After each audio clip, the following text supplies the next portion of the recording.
देखिए next option जो हमारे पास अवेलेबल है वो है इंसर्ट के अंतर्गत टेबल्स ग्रुप में टेबल। जो आपने डेटा लिखा है आप उसको सिलेक्ट करके टेबल में कन्वर्ट कर सकते हैं। टेबल में कन्वर्ट करते हुए ये ऑप्शन आएगा where is the data of your table. आप रेंज पहले सिलेक्ट की है मैंने, आप बाद में भी कर सकते हैं। ओके कर दीजिए। जैसे आप ओके करते हैं टेबल फॉर्मेट में आपका डेटा अवेलेबल हो जाता है। साथ ही यहाँ पे फिल्टर्स भी अवेलेबल हो जाते हैं। आप चाहें तो यहाँ से ऑन ऑफ करके डेटा देख सकते हैं, चाहें तो सिलेक्ट ऑल करके सारा डेटा ले सकते हैं।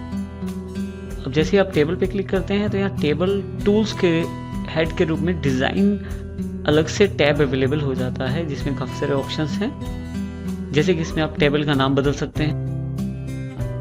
आप यहाँ से टेबल को रीसाइज यानी कि दोबारा रेंज सेलेक्ट कर सकते हैं टेबल की। आप अपने टेबल को पाइवट टेबल के साथ समराइज कर सकते हैं। एक तरह से पाइवट टेबल दोबारा जनरेट कर देगा। अगर आप चाहते हैं आपका टेबल में डुप्लीकेट हटा दिया जाए तो रिमूव डुप्लीकेट पे क्लिक कीजिए। किस कॉलम के डुप्लीकेट्स हटाने हैं वो बता दीजिए। जैसे मैंने बताया कि सिर्फ स्टेट के हटाने हैं। ओके कर दीजिए। 6 duplicate values found and removed, ये आपको जानकारी दे रहा है कि 6 डुप्लीकेट वैल्यूज मिली थी वो हटा दी गई हैं और 3 जो अलग वैल्यूज थी वो रख ली गई हैं। ओके करते ही वैल्यूज आपको रख देगा। कंट्रोल Z करके आप अपनी वैल्यूज वापस पा सकते हैं। फिर से डिजाइन पे जा रहे हैं हम। Convert to range. अब बाय जो सिंपल अपना टेबल में जो टेबल से पहले जैसा हमारा डेटा था उसमें कन्वर्ट करना चाहते हैं तो कन्वर्ट टू रेंज करके यस कर दीजिए।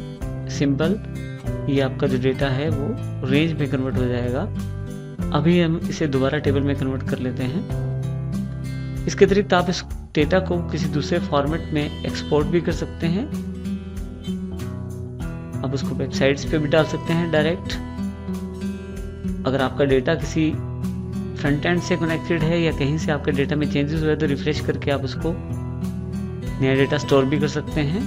इसके अतिरिक्त आपके पास यहाँ पे कुछ ऑप्शंस हैं, बिल्कुल जैसे हमारे पास प्राइवेट टेबल में थे। हेडर रो ऑन ऑफ कर सकते हैं, टोटल रो ऑन ऑफ कर सकते हैं, बैंड रोज ऑन ऑफ कर सकते हैं। इसी तरह फर्स्ट कॉलम या लास्ट कॉलम या बैंड थिट कॉलम्स जो हैं वो भी ऑन ऑफ कर सकते हैं। और यहाँ से आप अपना मनपसंद स्टाइल भी ले सकते हैं टेबल्स के लिए। इस प्रकार से आप टेबल बार का प्रयोग कर सकते हैं। अगला ग्रुप जो हमारे पास अवेलेबल है चार्ट्स के रूप में। देखिए हमारे पास अलग अलग तरह के चार्ट अवेलेबल हैं। किस प्रकार का चार्ट चाहिए ये आपके डेटा पे निर्भर करता है।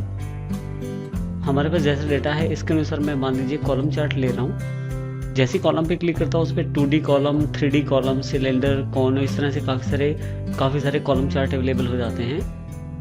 मान लीजिए मैं 3D कॉलम पे क्लिक करता हूँ तो मेरे पास 3D कॉलम चार्ट अवेलेबल हो जाएगा। जैसे कॉलम अवेलेबल होता है उसके साथ ही हमारे पास चार्ट टूल्स के अंतर्गत डिज़ाइन, लेआउट और फॉर्मेट से संबंधित काफ़ी सारे ऑप्शंस अवेलेबल हो जाएंगे। डिज़ाइन में यदि आप देखें तो आप टाइप चेंज कर सकते हैं चार्ट का। मान लीजिए मैं दूसरा टाइप लेना चाहता हूँ तो दूसरा ले सकता हूँ। आप इसको टेम्पलेट की तरह सेव भी कर सकते हैं अगली बार के प्रयोग के लिए। डेटा आप रो और कॉलम में स्विच कर सकते हैं। जैसे आप स्विच बटन दबाते हैं देखिए सेल नीचे दिखा रहा है और साइड पे राइट हैंड साइड पे सिटी की जानकारी दे रहा है। दोबारा क्लिक करेंगे तो फिर से उल्टा हो जाएगा। सेल का बार राइट हैंड साइड पे और नीचे की तरफ सिटी के नाम दिखा रहा है, जो स्टेट्स के नाम दिखा रहा है। इसके अतिरिक्त आप डेटा दोबारा सेलेक्ट कर सकते हैं अगर आप चाहें तो। जो रेंज आप दोबारा लेते हैं उस रेंज के अनुसार ये जानकारी फिर से आपको देगा। चार्ट लेआउट अलग अलग तरह के हैं। आप डिफरेंट टाइप का लेआउट प्रयोग कर सकते हैं, डिफरेंट तरह के कलर कॉम्बिनेशन का प्रयोग कर सकते हैं। आप चाहें तो चार्ट मूव कर सकते हैं एक जगह से दूसरी जगह पे। अगर आप किसी दूसरी जगह पे मूव करना चाहते हैं तो न्यू शीट में जैसे मूव करना चाहते हैं ओके दूसरी शीट पे चार्ट अवेलेबल हो जाएगा आपके पास। ये देखिए मेरे पास अलग शीट पे चार्ट 1 के नाम से मेरे पास अवेलेबल हो गया है। जैसे हमारे पास डिज़ाइन अवेलेबल है चार्ट टूल्स के अंतर्गत वैसे लेआउट भी अवेलेबल है। लेआउट में आप चार्ट एरिया, चार्ट टाइटल वगैरह सेलेक्ट कर सकते हैं। यहाँ से करंट सिलेक्शन में से फॉर्मेट सेलेक्ट कर सकते हैं, किस तरह का कलर वगैरह चाहिए वो सेटिंग यहाँ से हो सकती है। इसके अतिरिक्त इंसर्ट में आप कोई पिक्चर, शेप या टेक्स्ट बॉक्स में इंसर्ट कर। लेबल्स के अंतर्गत आप ये दिखा सकते हैं लेबल कहाँ दिखाई दे। जैसे चार्ट टाइटल में जाके centred overlay title, above chart, इस तरह से एक्सिस में किस तरह के एक्सिस दिखाई, टाइटल बिलो एक्सिस या हॉरिजॉन्टल में जाके नन दिखाना है। इसी तरह से लेजेंड आप ऑन ऑफ कर सकते हैं। यहाँ से legend at top, at left, जिस तरह का लेजेंड चाहिए वैसा। डेटा लेबल्स भी प्रयोग कर सकते हैं। शो क्लिक करके डेटा लेबल्स दिखाएगा, वहीं से नन क्लिक करेंगे तो हट जाएंगे लेबल्स। डेटा टेबल में शो डेटा टेबल भी प्रयोग कर सकते हैं। नीचे की तरफ एक टेबल बना आ जाएगा।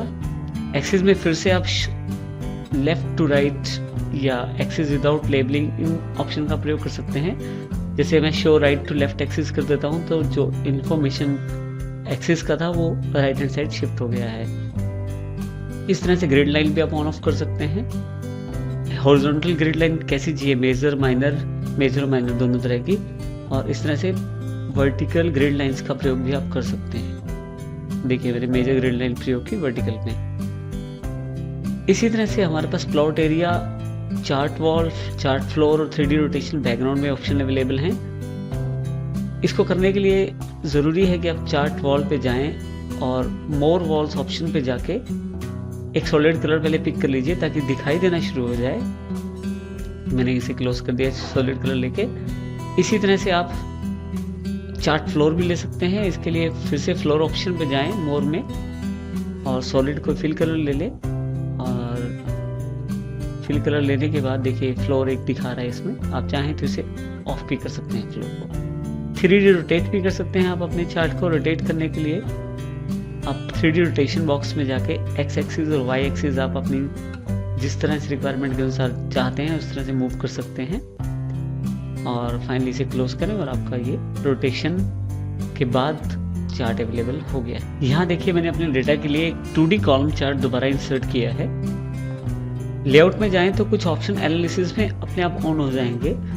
ये ऑप्शन चार्ट पे निर्भर करते हैं, चार्ट के अनुसार ही ऑन ऑफ होते रहते हैं। अगर आप 10 लाइन्स ऑन करना चाहते हैं यहाँ क्लिक करके लीनियर, एक्सपोनेंशियल या जिस तरह की आप टाइम ट्रेंड लाइन चाहते हैं वो क्लिक करते हैं, वैसी लाइन आपके पास अवेलेबल हो जाएगी।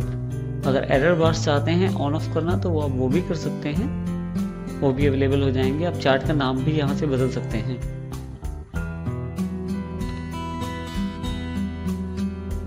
इस तरह से आपके पास चार्ट अवेलेबल हो गया है।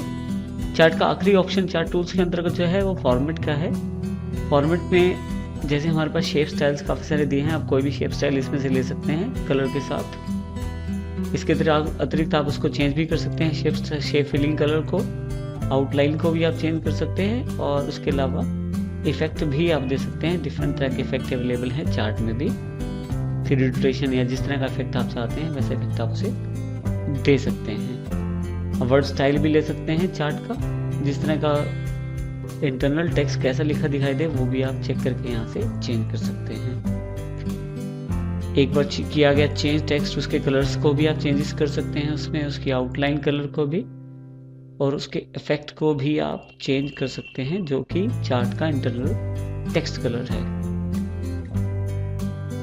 अरेंज, इसके पश्चात जो ऑप्शन है वो है अरेंज ऑप्शन। ये मुख्यतः पिक्चर्स पे काम करते हैं, लेकिन आप इसे चार्ट पे अलाइनमेंट में सेट कर सकते हैं। Snap to grid, snap to shape,